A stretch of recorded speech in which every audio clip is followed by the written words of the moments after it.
Greetings, Inquisitor. I'm glad you found this holocron. This is the week 37 update for the Darth Loquitur account. For anyone who hasn't seen this series, each time I update the account, I go through all the changes that have been made. In this case, it's an update for the last 2 weeks of play. I'll go through all my characters, what I've improved, and what I'm planning to do. Got a long discussion at the end of this one about Grand Arena, what I'm going to do, and especially with regards to the galactic power and the division change and anticipating another 3v3 round. So we're going to get into that in quite a bit of detail. So stick around for that if you want to see it. Now let's get into the actual improvements made for the account. First of all, we said we're going to relic Piett as our next relic. So we did get him here up to gear 11. We were still working on relic for Dooku at this point in time. We were also able to put another gear tier onto K2SO, so that's nice. We came in later, and we got Piett his 7th star, so now we can take him all the way to gear 12. That unlocks that for us. Coming in a little bit later, we've got Dooku here, and we can upgrade him to relic level. So there we go, hitting gear 13, relic 0, and we need to amplify him to 6 for the Sith Eternal Emperor prerequisite. So I do have some materials still left over from the last time I was working on relics, so we use those up first, give us a better idea of how much more stuff that we need. And we get to 4 or 5 here, I think, with no problem. Yeah, we get to 4, and then we need more Erodium heat sinks and also more Bronzium wiring. So we're going to go into the scavenger and start working on that stuff. In the scavenger, the Erodium heat sinks, we always take these completed Mark III holo projectors. So I had a few of those farmed up and ready to go. We just convert 5 of them so that we have 60. I don't think we need that many, but if we need them in the future, that's the same materials that we're always going to use, so that's fine. Here we're making a whole bunch of Blast Tech weapon mods. That's one of those things that we use the Ugnaught for to be able to generate for crafting these chromium things. The Baw Armor mod is also a completed item that breaks down for a lot of the chromium transistors. So with those 2 items, we're going to come in and put a bunch of them in, both of the items. And that's going to give us the opportunity to make a lot of these chromium transistors. So another 347 of them stacked up in the bank. Bronzium wiring, we always need bronzium wiring. And I got a bunch of these materials. I'm always reluctant to get rid of too many of them because I don't want to find myself running out of very common stuff if I try to level up more characters. But at some point you just have to, pick a number and decide what that number looks like and come in here and crunch up a bunch of stuff. And that's the only way you're ever going to have bronzium wiring. So I like to farm these data pads. So you'll see I have 140 of those Mark IV data pads. They come off of a node that I like to farm for Chirotech shock prods. So I usually have some of those every time I come in looking for bronzium wiring. Here we're getting the carbonite circuit boards again. We're just going to, try to keep it above 150 or so. And we'll just take a little bit off of all of these different materials. And that reduces the risk that we'll be out of them if we go to farm them later. But we need the circuit boards, so we got to do something. And then for the Electrium conductors, we do have a couple of these armors built up. And we're just going to go ahead and convert them to Electrium conductors. We'll do 1. That'll give us 20 Electrium. So good to go there. All right, then we amplify it to 5. And then we should have plenty of materials to also hit relic level 6. And when we hit 6, then we'll get the little completion, the quest completion bar will come across. Count Dooku, upgraded to relic 6. So that's good. One more check in the box for the Sith Eternal Emperor requirements. And right now we've got him modded for speed, so he's 310 speed. Not sure we're going to leave him that way at this point, but I was working on speed mods and put some on Dooku. And actually, in the mod video for this week, we're gonna change him. All right, so we're just taking a look here at what gear is needed for Piett's gear 12, and we just need that one piece at this point. I've been locking down the pieces as I get them. So we just need one more thing on Piett, and we're good to go. Here we got Grief Karga all the way to 7 stars, so that's good. We'll take him up. Krennic can get another star here. We're just farming up his stars right now. We haven't really started to work on the gear for that character at all yet. And we still have Darth Sidious, too, that we haven't even started on yet, but we'll get to those requirements. That and then the Royal Guard, those are the ones that still have to work on. They're not that great a character, so we work on them last. Here we're going through, if you remember from last week, or 2 weeks ago, we ran completely out of credits when we started leveling all these characters up and getting the Mon Mothma team up and running. So now, after a couple weeks, we have credits in the bank again, so we're going to go back through all these characters, level up their mods, get them to 15. And if you park a character like this and you know that you haven't finished their mods and you haven't finished their levels, just remember at some point to make that check and go back and finish things out when you get the credits. As long as you're not building up a lot of new characters. Building a new character really takes a lot of credits. It takes 6 million credits, 6.4 or something like that, just to get them to level 85. And then if you consider the skill upgrades and everything that you have to spend credits on through Gear 8, it's something like 7.5 million credits. Then if you take in the leveling up the star levels to 7, it can be another 2 million on top of that. So you're looking at almost 10 million per character. So if you build a whole team, you may be looking at up to 50 million that you have to spend on that just in the initial upgrades. All right, here we go into the negotiator. We have some more prestige. We can hit up a couple more of those skills. Here we're upgrading Cassian's U-Wing. Well, we do want to invest in the ship a little bit at a time, so we're coming over here and deciding what we can invest in. And then for Ahsoka's ship, we're going to take a look at the shutdown and get that damage going. It is one of my starting ships that I'm using with my negotiator fleet, so we do have to build that up a little bit. All right, and then here's the next week. So we come in the next week, and Piett got to Gear 12, and we're equipping all of the gear that we already have for his relic, or his Gear 13 going to Relic. We need a bunch of these Mark 8 biotechs. We'll get those. We need a bunch of these Mark 12 furnaces, so we have to farm those up. So we go in here real quick and just take a look at how many of these materials we've got. We've got plenty of all of this, and we're just going to level some of these things up and get them ready to go. But he needs 2 of the exact same items, so that's a bit inconvenient. So I'll need not only to fill out that first set of Mark 8 bios, but then I need a second set of Mark 8 bios as well. So some work to be done there. I do already have the injector cell components from raids and guild events and things like that, so that's good. So not too far off of Gear 13. I still have 2 weeks to go at this point for my target of 1 relic every 3 weeks. But we may be able to get Piett in 2 weeks instead of 3. That would be convenient. And that would put me on track to get another relic maybe before the next Grand Arena lock-in. Here we've got 3PO and Chewie. Now we did do a little bit of work on them, and we are going to try to farm them at least to 3 stars, maybe to 4, just to give them kind of a baseline. Queel, we got enough shards to get Queel to 7 stars and also to get him the next gear tier. It took 2 stun guns, so it's a big commitment at some point. All these characters that have 2 stun guns on a single level, it's kind of painful to press that button, but you have to do it to move on. Cassian Andor, we do have are able to upgrade him, and we actually get 2 tiers out of that. And now we're at the end of our credits, and at this point we've already done the mod work for the week.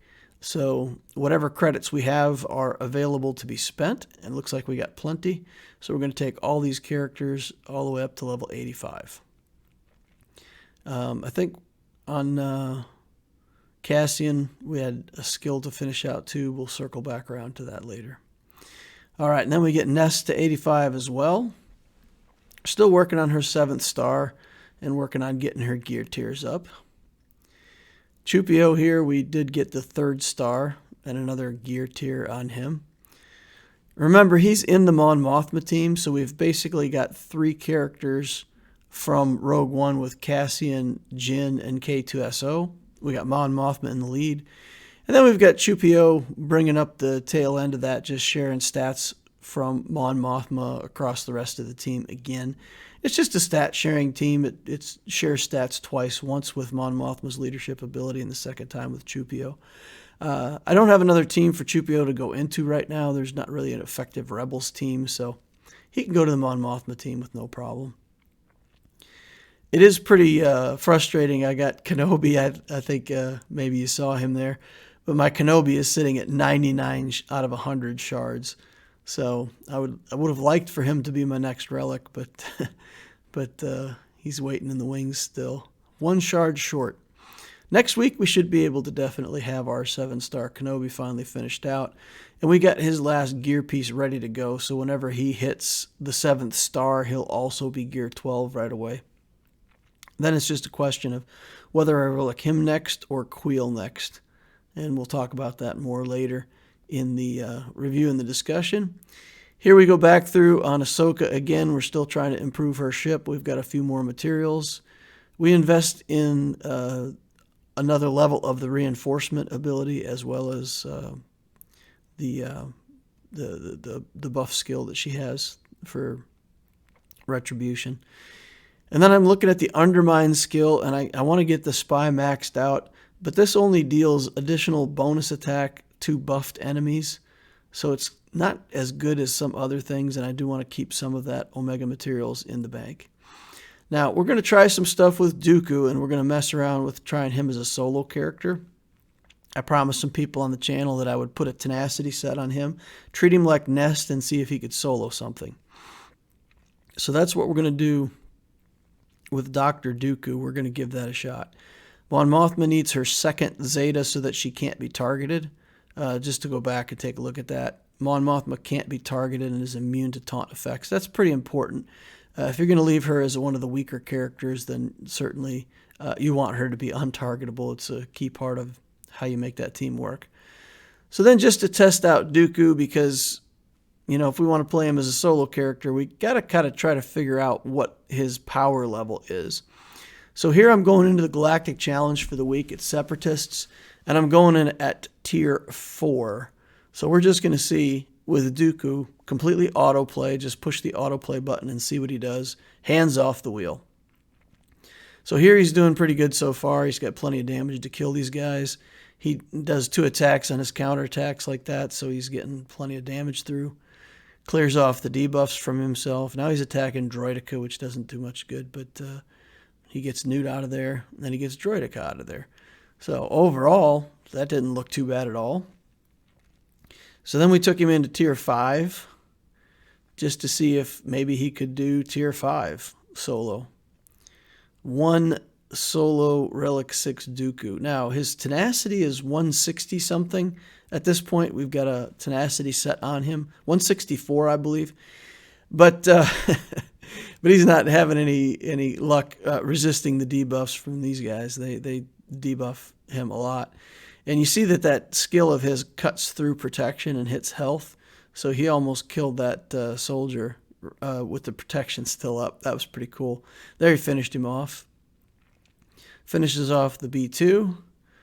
And it looks like he's doing pretty good, but he didn't target Jango or Newt there and paid for it.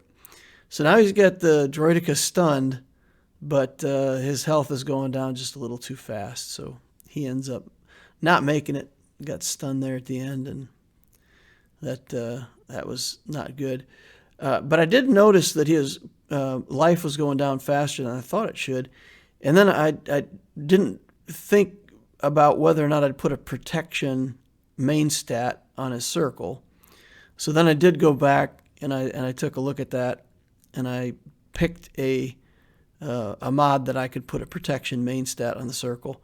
And then we did take a look at potentially putting a protection triangle on as well, because his Zeta gives him the ability to recover protection, kind of manipulate his protection a little bit. So the higher you can get his protection, the better. We got it up to 37,000 with another main stat. We could probably get it up around 45,000. But we're going to try it here. We're going to see what that looks like. Here we're looking for 6-dot mod opportunities. And if you 6-dot this arrow, it takes the crit avoidance up to, I think, 35%. So we're putting a crit avoidance arrow on Dooku. Again, if we want to have him as a solo character, his counterattack ability is important and maybe less important than his speed. So we're going to try it that way with a tenacity set and a crit avoidance arrow and see what that gets us. We may have to test that out. So what's the count looking like in week 37? Again, this has been 2 weeks of progress. We're up to 18,000 galactic power, which is 45,000 additional galactic power for 2 weeks. That's one relic character and a few gear tiers across a few different characters, but no new teams being built. 18 Zetas in the account right now. In the squad arena, we're still using troopers and getting a top 100. In the fleet arena, we're still using Tarkin and the Geos. Now we've got the negotiator fleet, but it's still easier for me to do the daily climb with the Tarkin fleet at this point. So I'm still using them to climb to... I usually get number 1. Sometimes, somebody leaves a really hard team in number 1 and I have to take number 2 or 3, but I can get top 5 every day. And my next project is to relic Piett by week 39. This is week 37, so I got 2 more weeks. I do think I may be in good shape to have him already next week. So that would be fun. In the next week, I will be farming Krennic and Django. Those are the same farms. Queel is finished. We've got him to 7 stars. It's also the TIE bomber for the Galactic or the Sith Eternal Emperor requirements. And I'm 1 shard away. I'm at 229, and I need to be at 230 for 6 stars to get that quest finished. So I'm technically finished with Queel. I'll still have to go back and farm that out because I do want a 7-star TIE bomber at some point. So whenever the quest for the day is spend energy in hard nodes or spend energy in dark side, one of those things, because that's the quest for the day, I'll go in there and I'll hit that node twice a week, and I'll eventually get that TIE bomber up to its 7th star. But it won't be one of my main farms. It'll be an optional farm. I am going to farm a little bit more of Mon Mothma. I think I may, in fact, just farm her all the way to 7 stars.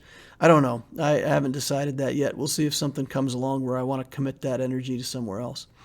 And then I'm going to start working on Vandor Chewbacca, ? We'll talk a little bit more about how that decision came about. And then probably with the rest of my leftover energy, I am short on these Chirotech shock prods. So I'll be farming that light side 7B node and getting a ton of shock prods. That's also where I get those data pads for the bronzium wiring. So we'll be hitting up that node quite a bit over the next week. In fleet, we're still taking Enfys Nest and Scion. I'm going to start farming some Shock T nodes and also Jolie Bindo out of there when I can. So we'll put a priority, probably actually put a priority on Bindo over Shock T now that I think about it. And then we'll farm up some Mark III, seeing our hollow projectors. Again, we're using those for the relic materials, as well as there's a bunch of those characters that, like the Rogue One characters, they all need those Mark III hollow projectors as part of their level ups where they're at. So we need a bunch of those, so I'll farm them up. And of course, we'll be looking for stun guns on the side and all that stuff out of the shops. In Cantina, we're going to be working on signal data. With mod energy, I am going to farm some more potency mods, some more tenacity mods, maybe some defense mods. We're going to take a break from speed for a little bit and try to farm up some of these other mod sets, get a little more balance in our 2 mod sets. For refreshes right now, I'm doing 3 on mod, 3 on energy, 3 on fleet. And then I am doing Cantina refreshes, but only on the days where it's spend Cantina energy or spend any energy day. So when that's part of the guild quest, then I do that. Squad Arena Store, I am still buying Prestige once a day. And I'm working on the Sidious. I'm also working on Newt Gunray. I think I still need like 4 or 5 purchases on Newt Gunray to get him going. And I do want to get him up and running at least a little bit before the next 3v3 Grand Arena. Assuming that the next one will be 3v3. Don't know that for sure, but I'm playing as if it will be based on the history. In the fleet store, I'm still trying to find Grievous, and there's not really that much stuff I'm buying out of the fleet store, so I figure I'm going to build clones someday. It's a pretty efficient team to build, the little clone bomb team with the Relic 5s and just the rest of the clones. So I'm just going to start buying everything I can. Any of the 501st show up over there, Rex or Echo, Rex's ship, the Umbran Starfighter, anything that shows up there that's 501st related, I'm just going to go ahead and buy it. And then whenever I get too much in the bank, whenever I have over 5,000 in the bank, I just go ahead and buy a Zeta material, knock it back down to 3,000. And then I always have enough to buy whatever else good stuff shows up in the shop that I need. Everything else, Galactic War Store, all that kind of stuff is going into the Shard Shop to feed our gear crazy needs. Now, for Grand Arena, I think what I want to talk about here is what I would call regaining the middle ground. So I always talk in the review videos the idea of having like one very good offensive team that's basically your arena team, and you're planning to beat their best team with your best team. You also have to have a second team that's not far behind it that's going to serve as a defense to challenge their arena team to make them use up their arena team on something good, so they can't split it up into 4 or 5, let's say 3 different teams or whatever. If you have a Darth Revan team, for example, you can split that up into potentially 2 or 3 different teams, put Bastila Shan Fallen somewhere, use Darth Revan somewhere, use Malak somewhere. So you have to have a team that's good enough to force your opponent to use that all in one place. And then you need teams to kind of fill in the middle and stretch out your offense and defense for as many teams as need to be placed. And with that in mind, I already feel like we're stretching things pretty thin because I set 4 defenses right now, and I have 2 good offenses, 1 mediocre offense, and then just garbage behind it. I mean, my 4th team on offense is pretty unreliable. It's the Jedi now, and it's like 64,000 galactic power worth of Jedi at 5v5, which is not much. So I can't beat anything very good with that. So it feels a little weak in 5v5, but if I do get the nest going for offensive solos, that could be a big deal. If I get Queel powered up to relic level so that bounty hunter team takes off, then that gives me, a bunch more options on defense. The Mon Mothma team, just need to keep building up those Rogue One characters. And remember, for 3v3, we're not going to use Mon Mothma in the 3v3. Most likely, we're just going to use the 3 Rogue One characters. So Mon Mothma will be a little lower level, Chupio will be a little lower level, and then the 3 Rogue One characters will be basically a 3v3 team in the middle of the Mon Mothma team. So we'll have to work on them. And then by 1.6 million galactic power, I've been doing a whole lot of spreadsheets and calculations and trying to figure out where I want this account to go and how I want it to play. Because in 1.6 million, you go to 5 plus 5. So we need not only, like I said, I feel stretched pretty thin right now at 4 plus 4. And then we're going to add another team on top of that and have 5 and 5. For 3v3s, it goes from 4 and 4, 4 defenses and 4 offensive teams, to 7. In Division 9, according to the chart, it's 7 defenses and 7 offensive teams. And that's really stretching it thin. So I thought I better take a look at this, because if I do make the jump to 1.6 million galactic power, get up into the next division, I got to be making sure that I have enough teams. So in order to regain that middle ground, I need another good offensive tool, and I need another good defensive tool just to stay where I'm at. And potentially, I would really love to have 2 more good offensive tools to kind of, like I said, regain that middle ground and be able to use some of my teams on defense. So the ways I was thinking about this, I can always put the Phoenix on defense, so I'm not too worried about having a team to put there that has at least some kind of synergy. But they're so easy to beat. I mean, they're terrible at gear level. So, but we can use it. It's a team that we can use. We also need to make this Jedi team better so that we can actually make the Jedi team a threat. And right now, without a real good damage dealer and without Jolie Bindo, it's just not much of a threat. So a Relic Bindo is going to help that team a lot. It's going to bring the threat level way higher. You pretty much got to kill Bindo first or he brings back the other Jedi. So it changes the threat level of the team. And then Grandmaster Yoda maybe needs to go to Relic level. And maybe I'll try that trick with Grandmaster Yoda. Maybe we'll do Gear 13, Relic 0, and just see if that putting Bindo and Yoda both at that level makes that Jedi team a threat, even without Jedi Knight Revan. And I may need to put the Zeta onto Bastille as a leadership at that point if I want it to be a decent 5v5 team. We'll see. And again, I'm struggling to get my points in Conquest with my Jedi team. So I also feel like I need to work on the Jedi team just for the tag for events and for Conquest and other game modes. So yeah, I do want to work on the Jedi team. Bindo's a requirement for Jedi Knight Revan whenever I want to get him. So makes sense. All right, and then maybe we can do some Dooku solos. We got to try to figure this character out. And if everybody else is stretched as thin as I am, then there's got to be something that Dooku can solo. As long as he's got tenacity and doesn't have a big threat of getting a lot of, big one-shot damage, like, high damage character like, Droideka or Han Solo or something like that could just take him out. So against control or high damage, it won't work. But if people threw part of a Phoenix team somewhere, Dooku should really be able to go in and clean up solo without too much of a threat. So as other people get stretched thinner, maybe Dooku becomes a real option. So I think what I'm going to do is practice him in Galactic War. I'll actually play through the Galactic War just with a Relic 6 Dooku and see how he plays against Phoenix teams and other early game stuff, leftover teams that might be seen in Grand Arena.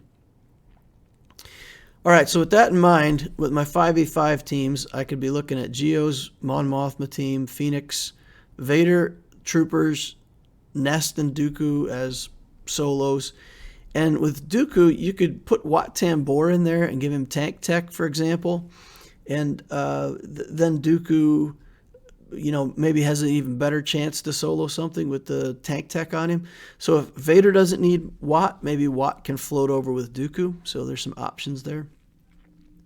And then the Jedi team, Padme team, I call it the Sith team, but it's that Kylo Ren unmasked, Red Trooper, and a bunch of Sith together that assist and pull assists off the Red Trooper. And it makes for an interesting little team, but we could use that on offense or defense. And then the Bounty Hunter team with that Queel in it that I can use either on defense or offense wherever I want. So that gives me a total of 11 teams. It puts me in contention for 5+5 in 5v5. But it does rely on me getting Nest to the point where Nest is actually an effective offense. So got a long way to go on her and don't even have the 7th star yet. So that's a bit of a commitment that I don't know if I can make. But with it being 11 teams, then, I should still be able to show up pretty well. And in the 3v3 teams, when I started dividing stuff up, I found, because really I thought about this, and it's what, 42 characters that you have to have minimum. And then if you want to have a cleanup team or something like that, you're looking at upwards of 50 characters that you want to have developed. When I started looking at it, it's I can make enough teams. I can make 15 teams, I think is what I have here, for 3v3 with the characters that I've already got. Now you see this, the Bastila, Shan, Plo, and Ezra. That's not going to be a great team. We have to get Newt up and running so that Spy and Sunfac can have a Newt leadership, and then that Spy team will be even more threatening than it was in the past.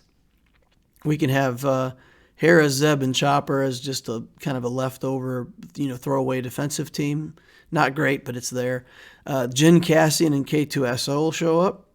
Then I've got this Stormtrooper Han, Queel, and Vandor Chewbacca. I'm going to talk quite a bit about that here in a second. But that's where I'll put my Queel on defense, and that will be one of my premium defensive teams in 3v3 once I get that Queel up and running. Then we've got this Tarkin, Snowtrooper, and Gideon. And again, it's not such a dangerous team, but if they don't outrun Gideon or if they underestimate Snowtrooper's damage, it can take a lot of banners away in a hurry at least. On offense, we've got Palpatine and Vader. Again, that Wat Tambor could float between that and Dooku. Nest with Kira, and again, it'll be like a 3-star Kira with just the basic stuff and her leadership maxed out. She'll die, don't care. Nest will do her thing. Veers, Piett, and Stark as an offensive team for the troopers. Then in the flex, we've got Yoda. He'll go with Bindo and Ahsoka under the Yoda leadership. And I may even Zeta that leadership because, it's an interesting team in 3v3, and Yoda's turn meter gains and stuff like that could come in really strong in 3v3. So that's what I'd be looking at to divide up the Jedi team and the Padme team and everything else for best effect. So may have to have a Zeta on Yoda's leadership, don't know. Geo, Brute Alpha, Poggle, and Soldier, probably in defense, but maybe sometimes take the Geos on offense. Kylo Ren on Mass, Stormtrooper, and Marauder, make a little team. Boss, Django, and Grief as my Bounty Hunter team. And then Padme, Jedi Knight, Anakin, and Ahsoka. So if you look across this, it's all stuff that I already have. There's just a few characters in there. The Newt Gunray that I have to work on. The Stormtrooper Han I started on because at the beginning of this account, all the way back at the start, I really thought I was going to go for CLS early. And it turns out I couldn't do it. I didn't have the resources to do it. But I do have a partly built Stormtrooper Han, so that's a character that I can throw in there. He has a leadership skill. He is a scoundrel, so he fits in the team. And so he can do some stuff. And then you got Queel and then Vandor Chewbacca that I have to work on. I haven't even started Vandor Chewbacca. I don't have anything for him. All right, so what is that team all about? We'll find out here in a second. So overall, it's not too bad, you know. We have to work on the Newt Storm Han a little bit, Vandor Chewbacca, get the Jolie Bindo up and running. Vandor has to be decent, you know, gear 8, gear 9 at least. He can't just be total trash, so I got to invest something in him. And then Zetas, we'll need a Zeta for Bindo for sure, and a Zeta for Vandor Chewbacca for sure.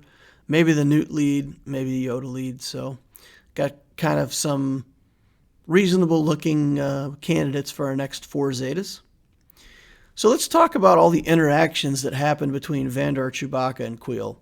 Starting here at the upper left, we've got the skill for Queel that says at the start of the battle, other scoundrel allies gain 40% of his max health, offense, potency, and 40% of his max protection until he's defeated. Then Chewbacca, we'll talk about him. He gets 40% less max protection, but 80% more max health.